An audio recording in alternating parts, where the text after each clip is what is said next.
Welcome back to Better Than Before. I'm Tony Richards. My guest today is mindfulness expert Julie Potiker, author of the new book, Life Falls Apart, But You Don't Have to, Mindful Methods for Staying Calm in the Midst of Chaos. She's got a wealth of information to share today. Julie, welcome to the show. So happy to be with you. So how has mindfulness affected your experience? You've written this book. I love the title. Life falls apart, but you don't have to. How'd you get involved in all this? Well, I was sort of losing my mind when my three kids were in junior high and high school, and I had the wrong words coming out of my mouth. So I went to a neurologist to make sure I didn't have a brain event going on. And he said, "You've got too much going on in your brain." Once the scans were clear and he did the psychosocial exam, he recommended mindfulness based stress reduction, which is a 40-year-old, very solid evidence based curriculum that John Kabat-Zinn invented. And I took it, and it opened up an entire genre of learning to my nerdy brain. And I just kept taking course after course after course. And that's kind of how I ended up where I am now. Fantastic. I enjoyed the book. I'm going to use it not only just as a book I have read, but it's kind of one of those books you need to keep around handy because it's got all kinds of great stuff in it. But you talk about unhooking your parenting so you can be more in touch with your own happiness. What do you mean by that? Well, you know that phrase, "you're only as happy as your least happy child." Yes. Have you ever heard that? Yes, I have. So I wrote in my first draft that whoever said that is a masochist and an idiot. And then my editor said, "You can't say that. You're going to totally offend people," because people actually do say that. So I had to change it and kind of make it more vanilla, like, I'd be one happy cookie, and I was. Because here's the deal. If you're only as happy as your least happy child and you've got kids that have issues, and who doesn't, okay? Growing up is not easy. Then you're not going to be a happy person. You're not going to be able to be your best self and be your best parent, your best daughter, sister, whatever, brother, if you can't keep your own self together while helping them through their trials and tribulations. You also talk about this concept of being your own BFF in life. Yep. Or being a better friend to yourself. How do I do that? Well, if you imagine what you would say to a dear friend when they're having troubles, and you can turn that around and have that tone of voice and those words directed at yourself, you learn to befriend yourself and to treat yourself with kindness and compassion. And then your attitude and everything changes. I think we're just starting to learn. We're at the tip of the iceberg about this whole neuroscience. And you use a lot of neuroscience in the book, and you talk about how mindfulness affects our brain. Mm-hmm. And so tell me a little bit more about mindfulness and rewiring our brains and being more happy. Okay, so the rewiring your brain thing is so cool, and it's actually simple. When you're feeling a feeling that's good, like awe or joy or gladness, sweetness, if you let it land for a moment or two and really feel in your body how good it feels, you're rewiring your brain for more happiness and resilience. So, what fires together wires together, and you're creating these neural bridges that counteract the negativity bias that all of our brains have because we're primates. So this is a huge body of work, and really the granddaddy of it is Rick Hansen. I took his positive neuroplasticity training professional course, and that sounds like a lot of mumbo jumbo, but really all it is taking in the good and letting it land so that you're creating a happier brain, which creates a happier human. And then you interact with other humans and you've got your happiness, and then they're mirroring your neurons, and so it goes rippling out and out and out, and we all become happier, healthier humans. So I have all these mental images of this bust your bra state of being. And I was trying to figure out how I do that, but I thought I better just ask you. Oh gosh. So if for some reason it seems like I teach a lot of women, like middle-aged women like myself. However, last weekend I taught a retreat and it was half men. And I certainly did not use bust your bra as a visual. But the bust your bra thing, when you learn how to feel emotions in your body and you're in the middle of being led in a loving kindness meditation where you're just wishing these gorgeous wishes like, may you be safe, may you be happy, may you be healthy, may you live your life with ease. And you're visualizing a person that you're saying these things to, or all people or all sentient beings. Eventually people feel this like radiating energy from their solar plexus or their chest or their heart center or whatever, and it just feels like if you're wearing a bra you could bust it. Mm-hmm. One of the pieces of the book that really spoke to me, I have a harsh inner critic, and I've worked on it over the years, and especially if I think I should win and I don't. That inner critic can be very, very harsh on me, which is just the voice inside my head that's being critical of me. We all have that nagging internal voice. But you talk about thanking your inner bitch, which is also, slanted toward the female side, but I know this can help me. I want you to tell me how I can use this. Okay, so the actual term for that whole modality is inner critic work or parts work.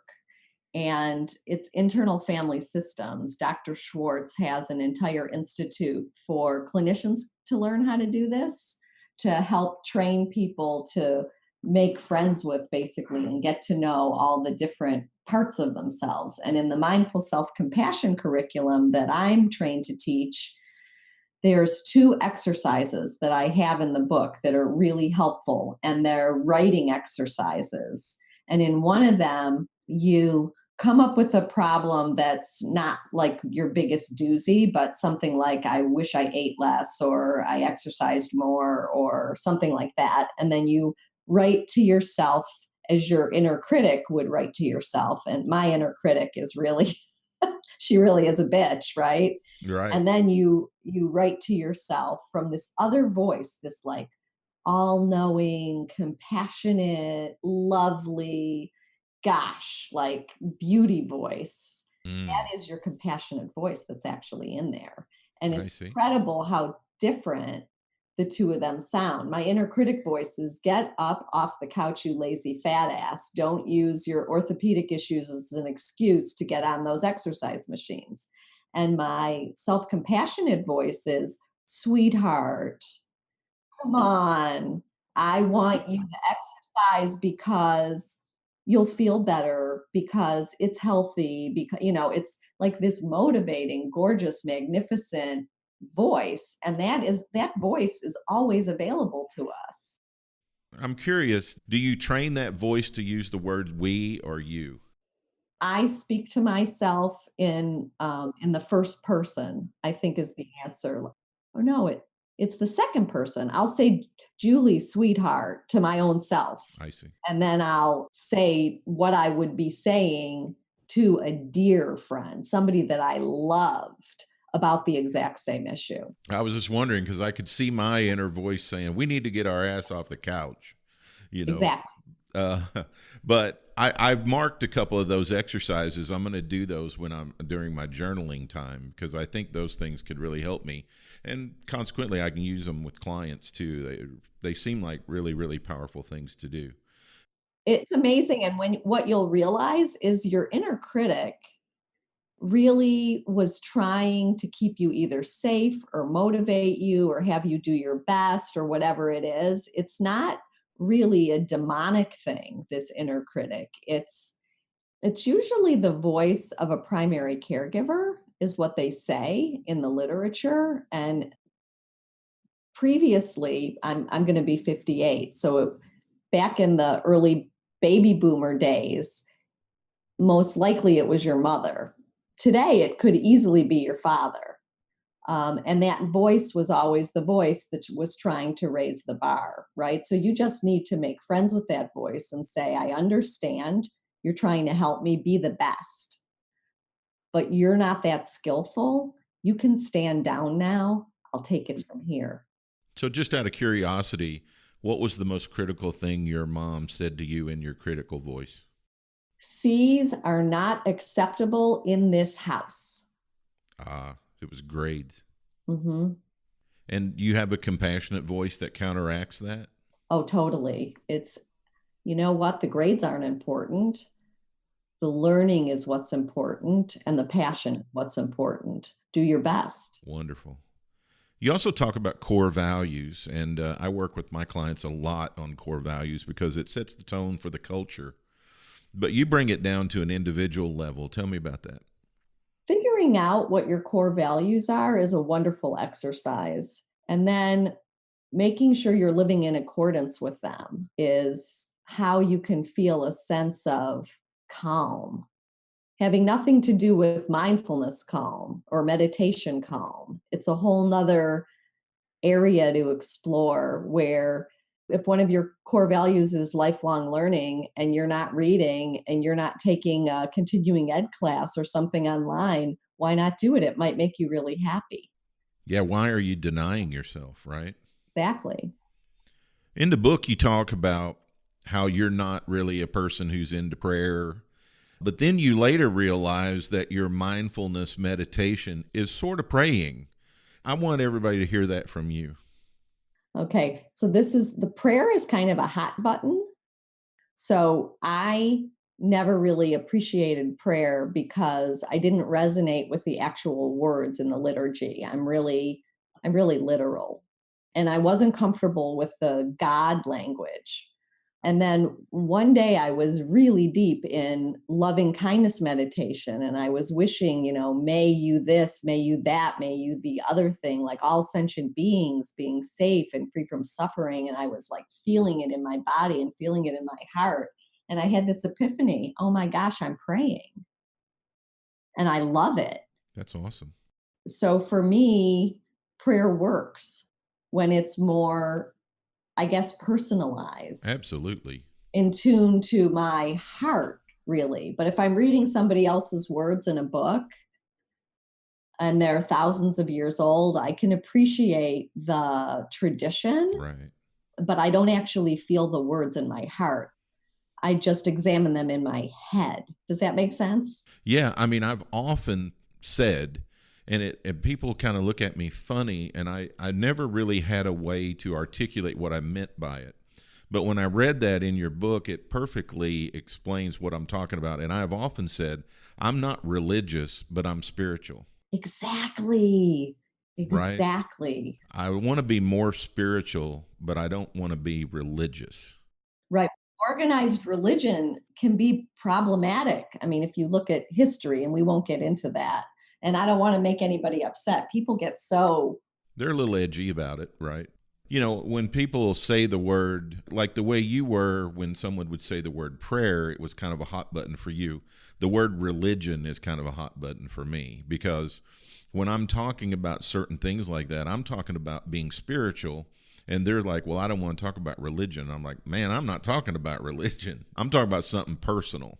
exactly. And it's really your connection to some kind of source in the universe and your connection to your other sentient beings. So here's another issue that comes up from time to time.